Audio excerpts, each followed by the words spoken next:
মা কি রে বাবা, হে এমনি দিলে ধরলি কেন? কই যাচ্ছ তুমি? বাইরে যাবো। ও, বাইরে যাবা? বাইরে যাবা, লাঠিটা নিয়ে যাবা না? ওই যে রাখছি না লাঠিটা, খুঁজে পাইলাম না। আচ্ছা মা, তুমি আগাইতে থাকো, আমি লাঠিটা খুঁজে আনতেছি। হ্যাঁ আচ্ছা, যাও।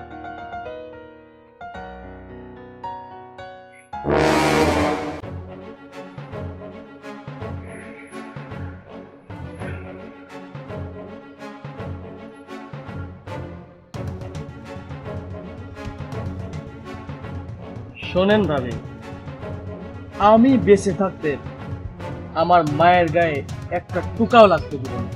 আমিও দেখবো তুই কি করে তোর মাকে সেভ করিস। যতবার তুই আমার পথের কাঁটা হয়ে দাঁড়াবি, আমি তো তোর ক্ষতি করবই। আর তোর মাকে কি করে শায়েস্তা করতে হয় এটা আমার ভালো করে জানা আছে। মাছ কাটা দেখেছিস জীবনে? মাছ যেভাবে কাটে, তোর মাকেও ঠিক ওইভাবে আমি পিস পিস করি। আমি বলেছি না, আমি বেঁচে থাকতে আমার মায়ের একটা ক্ষতিও আপনি করতে পারবেন না।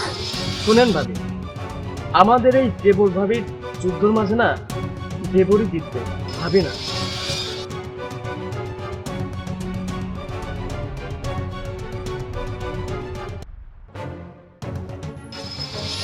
কে জিতবে আর কি হারবে সেটা পরেরটা পরে দেখা যাবে।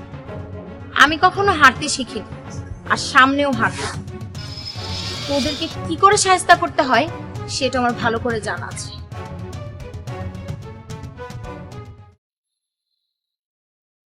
বেলা তো অনেক হয়ে গেল, আমাকে তো খাবার দিলে না, কাজে যাব না।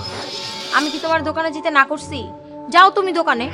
তবুও তো সকালের নাস্তাটা তোমার দেওয়া ছিল না। খাবার রান্না করে রাখা আছে, তুমি যে খেয়ে নাও। আর না খেতে পারলে এমনি কাজে চলে যাও। আমারে কেন বলতেছো? আমি তো বুঝতেছি না।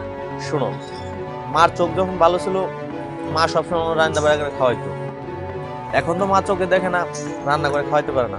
আমি চিন্তা ভাবনা করছি মার আবার ডাক্তার কাছে নিয়ে যাবো। মার চোখ অপারেশন করবো, অপারেশন করার পরে মার চোখ ভালো করবো। তুমি যে মাকে ডাক্তারের কাছে নিয়ে যাবে, তোমার কাছে কি টাকা আছে? হ্যাঁ, টাকা। তাহলে আমাকে 50,000 টাকা দাও। কেন তোমার টাকা দেবো? আমি তো বললাম মার চোখ অপারেশন করবো। চোখের অপারেশন করতে গেলে তো টাকার প্রয়োজন আছে। তো মার চোখের অপারেশন করবা, মার টাকার প্রয়োজন আছে, আর বউয়ের টাকার প্রয়োজন নাই। আমার টাকা লাগবে, আমার 50,000 টাকা দাও। কি এমন প্রয়োজন তোমার যে 50,000 টাকা লাগবে? এত পয়সা তো আমি তোমাদেরকে দিতে পারবো না। লাগবে মানে লাগবে। কেন কৈফিয়ত দিবে না? তোমার যদি টাকার প্রয়োজন হয়, যদি কোনো সমস্যা হয়, আমাকে বলতে পারো, দুজন মিলে সমাধান করবো। কিন্তু টাকা নিয়ে তুমি একাই সমাধান করবে, এটা কেমন কথা? যে জিনিসটা আমি একাই সমাধান করতে পারবো, সেই জিনিসটা তোমাকে বলে কোনো লাভ নেই। তোমার কাছে টাকা হবে কিনা সেটা বলো, আর টাকা দাও আমাকে। দেখো, একা সমাধান করতে পারলে যে একা সমাধান করতে হবে এমন কোনো কথা নেই। ঠিক আছে, তুমি যদি আমাকে টাকা নাই দিতে পারো, তাহলে তোমার মারও কোনো চিকিৎসা করতে পারবে না।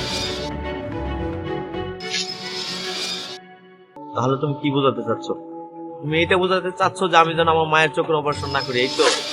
তুমি যদি এটা মনে করো তাহলে এটাই। এটা মনে করবো না, কারণ আমি আমার মায়ের চিকিৎসা করবো। আমার মাকে আবার আগের মতো সুস্থ দেখতে চাই। কারণ ঘরে ভোর রেখে যদি আমার না খেয়ে কাজ দিতে হয়, এর চেয়ে দুঃখ কিছুই নেই। তাহলে তুমিও আমাকে 50,000 টাকা দিবে। কোত্থেকে দিবে সেটা আমি জানি। বৌমা, তুমি হঠাৎ করে আমার কই লয়ে যাইতাছো? আম্মা আসতে লয়ে যাইতাছি একটা জায়গা। আগে চলেন, আপনার একটা সারপ্রাইজ দিব। আরে আমি অন্ধ মানুষ, চোখে দেই না। আমার কি তুমি সামাল দিবার পারবা?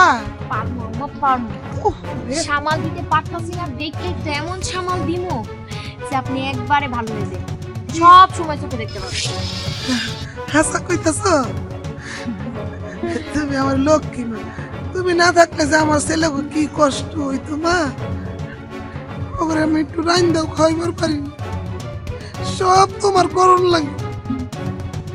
থাক আম্মা, আর কাঁদতে হইব না। আজকের পর আপনি আর কোনোদিন কাঁদবেন না। আচ্ছা আচ্ছা, ঠিক আছে, আল্লাহ ভরসা। চলো যাই। চলে না আম্মা, রাতে যাই। দেহ বৌমা, আবার তুমি যেন ব্যথা পাইও না।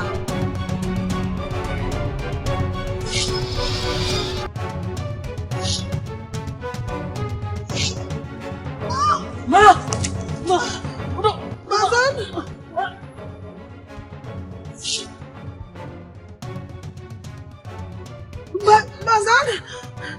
তুমি আমার এমনি করে দোলাকে মা আগুনের তো তাপ লাগতেছে কে বৌমা কই আমি তোকে পরে বলতেছি। আসো, তুমি আমার মায়ের আগুনের উপর কেন ছুঁড়ে বললা? আমি কাউরে কৈফিয়ত দিতে বাধ্য না। কৈফিয়ত তো তোমার দিতে হইব। কেন মারছো আমার মায়ের আগুনের উপর ছুঁড়া? থামো ভাইজান, আমি বলতেছি তোমার বউ আমার সাথে জিদ করে মাকে মারার জন্য এই কাজটা করছে। কি এমন শত্রুতা আমার ভাইয়ের লগে যার জন্য তুমি আমার মায়ের মারতে চাও? জানতে চাও কি শত্রুতা? তোমার ভাই কেন আমার সাথে এই কাজটা করলো? তোমার ভাই আমারে বিয়ার স্বপ্ন দেখায়া আমারে বাড়ি থেকে বাইর কইরা আমার সাথে এত বছর প্রেম কইরা আমারে রাস্তায় ফালায় রেখা চলে আসছে। পুরাটা রাত আমি বাড়ির বাইরে কাটাইছি, রাস্তায় কাটাইছি। সেদিন কইছিল তোমার ভাইরা তো বড় বড় কথা, প্রতিশোধ নিব না। না আমি এত সহজে সবকিছু ভুলে যাবো? আর যখন তুমি আমারে বিয়া করে এই বাড়িতে নিয়ে আইছো তখন আমি জানতে পারলাম সেইটাই তোমার ভাই। তখন থেকে আমি প্রতিশোধের আগুন আমার ভিতরে জ্বলতেছে, আর আমিও ভাবতেছিলাম কবে আমি প্রতিশোধ নিব। আর আজকে সেই সুযোগ যখন আসছে আর তোমরা আমার পথের কাঁটা হয়ে দাঁড়াইছো। না দেখো, আমার ভাই তোমার লোক অন্যায় করছে, কিন্তু আমার মা, আমি তো কোনো অন্যায় করি নাই। তোমারও তো আমি বউ করে এই বাড়িতে আনছি। আচ্ছা তুমি কইতে পারো তোমার কোনদিন আমি অসম্মান করছি? তুমি মাঝে মাঝে আমার লগে খারাপ ব্যবহার করছো, আমি কোনো প্রতিবাদ করি নাই, কারণ তোমার আমি অনেক ভালোবাসি। তুমি তোমার আসল রূপটা দেখাই দিলে। আজকে আমরা কেউ না আসতো তুমি মারে মাইরে ফেলাইতে। আচ্ছা ওনারে মাইরে কি তুমি ভালো থাকতে পারতা? ভালো থাকতে পারতাম না। উনি আসামে হইয়া মানুষের দ্বারে দ্বারে ঘুরতে হইছে, একসময় জেলখানে পর্যন্ত। এরপরে তোমার লগে আর আমার সংসার হলো। বাজান বাজান বৌমা, আমার ছোট ছেলের জন্য তুমি এত বড় ক্ষতি করতে চাই না? কিন্তু দাও, আমার ছোট ছেলে যদি তোমার সাথে ভুল কইরাও থাকে, আমার বড় ছেলে কিন্তু তোমার সম্মান দিয়ে ঘরে নিয়ে এসে তোমার সাথে কোনোদিন খারাপ ব্যবহার করে। আমি নিজেও তোমার অনেক ভালোবাসি, তাহলে কি তুমি পারতো না আমার ছোট ছেলেটারে মাফ করে দিয়ে আমার মাইনে নিতে? ওরা তোমার নিয়ে থাকবে, কিন্তু আমি তোমার ছেলে যাবো, তোমার নিয়ে যাবো আমার ঘর। তোমার ভালো দিয়ে গেলে তো আমি তোমার মতো হয়ে গেলাম, আমি তোর মা হইলাম না। চলো মা, আমরা মিলামিশা আবার নতুন করে সংসার শুরু করি। আমাকে আমার মাফ করে দেন, তাই আর কোনো কষ্ট রাখেন না।